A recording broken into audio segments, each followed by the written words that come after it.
Marcus গ্রহের সবচেয়ে সুন্দর শহর মেসিডোরিয়ার সব ছেলেমেয়েরা আজ আবার নিজেদের শক্তির পরীক্ষা দিতে একত্রিত হয়েছে। পৃথিবী থেকে অনেক অনেক দূরে এই মার্কাস অতীব সুন্দর বৃহদাকার এক গ্রহ। চমৎকার ও অদ্ভুত সব বিরল ক্ষমতা শুধুমাত্র এখানকার প্রকৃতিতেই নয়, মানুষের মধ্যেও দেখতে পাওয়া যায়। এই শক্তিস্তম্ভে রয়েছে 9টি চক্র।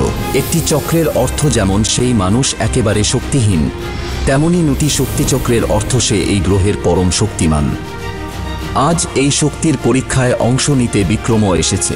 ওর বাবা মহারাজ অরেন্দ্র মনে মনে খুবই কষ্ট পান যখন বাকি ছেলেমেয়েরা সবাই বিক্রমকে নিয়ে ঠাট্টা করে।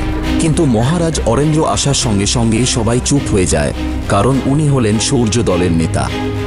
মহারাজ অরেন্দ্র বিক্রমকে গিয়ে বলেন, দেখো বিক্রম, তোমার এই শক্তি পরীক্ষায় অংশ নেওয়ার কোন প্রয়োজন নেই। অযথা লোক হাসিও না, তুমি বরং গিয়ে আমার সিংহাসনের পাশের আসনে বসো। বিক্রম হল মেসিডোরিয়ার রাজা অরেন্দ্রর একমাত্র পুত্র। মাত্র 11 বছর বয়সে এই বিক্রম 9টি শক্তিচক্র অর্জন করেছিল।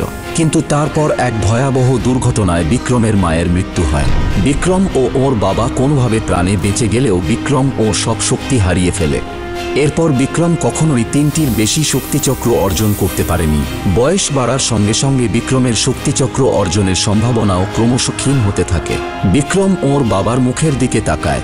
রাজা অরেন্দ্রর মুখে তখন হতাশার ছাপ স্পষ্ট। বাবা, এই বছর আমি অনেক পরিশ্রম করেছি, আর এইবার শক্তির পরীক্ষায় আমার জিত অবশ্যম্ভাবী। আমি জানি তুমি অনেক পরিশ্রম করেছো, কিন্তু এই শক্তিচক্রের জন্য পরিশ্রমই যথেষ্ট নয়। আসলে তোমার মধ্যে আমার মধ্যে সেই ব্যাপারটা নেই যেটা তোমার মধ্যে আছে। তুমিও আমাকে বিশ্বাস করো না বাবা। বিক্রমের কথাটা শুনে মহারাজ অরেন্দ্র যেন একেবারে মুঞ্জমান হয়ে পড়েন। বিক্রমের বাবা নিজের মনে মনেই বলেন, আসলে কি জানো, মাত্র 11 বছর বয়সে আমি তোমাকে 9টি শক্তিচক্র পেতে দেখেছি, আর তারপর তোমাকে শক্তি হারাতেও দেখেছি।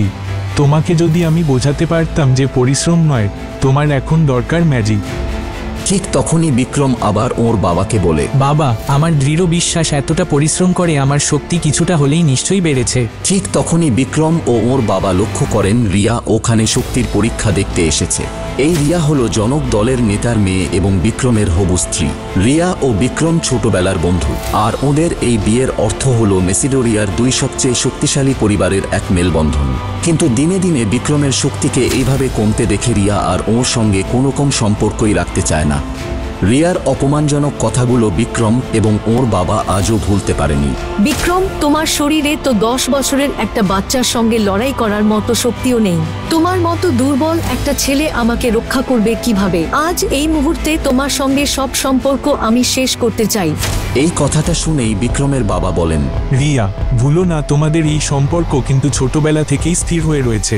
আজ তোমার বাবার যে সম্মান বা প্রতিপত্তি, তা কিন্তু শুধুমাত্র তুমি বিক্রমের হবু স্ত্রী বলেই। আমার বাবা আমার বিয়ে ঠিক করেছিল এক শক্তিশালী 9টি শক্তিচক্র অর্জন করা এক বীর পুরুষের সঙ্গে, আর আজ আমার সামনে যে ছেলেটা দাঁড়িয়ে রয়েছে তার কাছে তো কিচ্ছু নেই।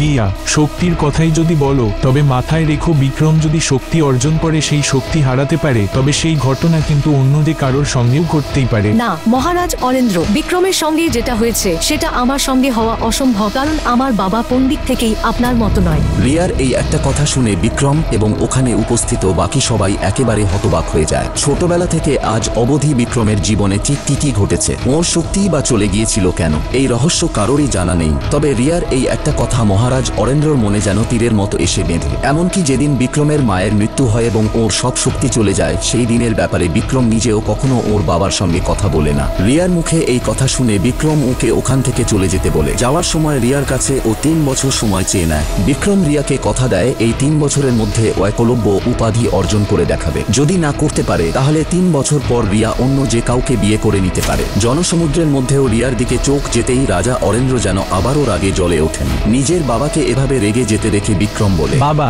আজ থেকে ঠিক 3 বছরের মধ্যে আমি প্রমাণ করে দেব আমার শক্তি কারোর থেকে কম নয়। আর হ্যাঁ, আমি রিয়াকেও হারিয়ে দেখাবো।